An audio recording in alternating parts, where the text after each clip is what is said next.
Hi there, my name is Miss Haralabidis, and in this video, which is actually a video part of a greater series of videos focused on the AP Precalculus syllabus, we will continue our explorations together by a topic titled by graph of a function and how we can actually determine the function's domain and range through it. Remember that when we say domain, we actually define all the input values. And when we say range, we defined all the output values. In one of our previous videos, we said that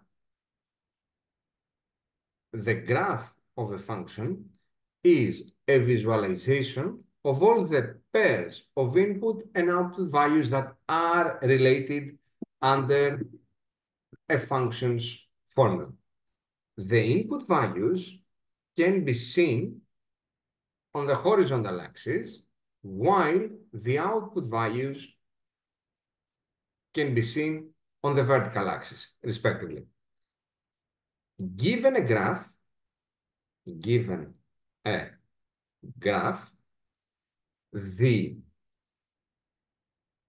domain is all the x values, let's use the word covered by the graph. So all the x values, all the values on the horizontal axis, which are covered by that graph, while the range is all the y values, which are again covered by the graph.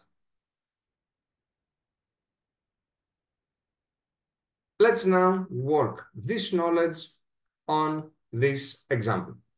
Find the domain and range of the function below.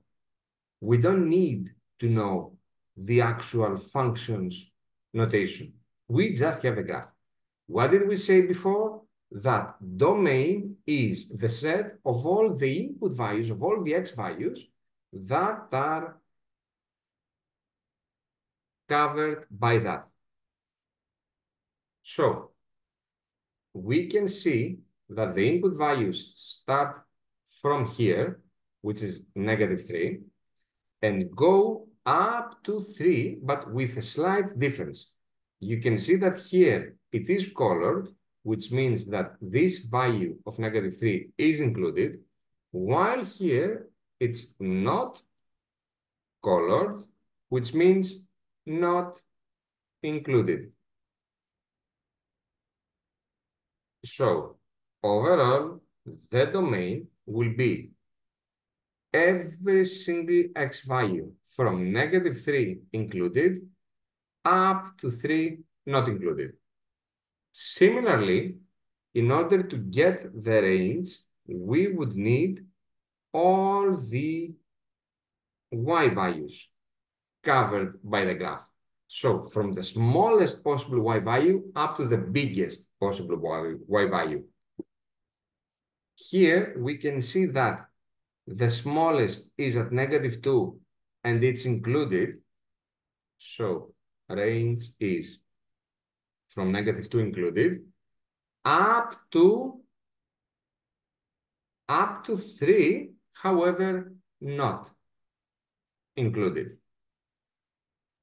Once again, before we're done, domain through a graph is all the x values covered by that. So you will go trace one by one all the x values, starting from the one that is at the most left to the one which is at the most right, while the range is the set of all the y values covered by the graph. So you will start tracing from the smallest up to the biggest y value. And that would be all. I hope this helps you in short of understanding how to determine the domain and range, we will work more examples. For now, if you like this video, if you find it helpful, don't forget to like it and follow me and subscribe on my channel. As always, thank you for watching, and we'll see ourselves in one of the following videos. Have a great day.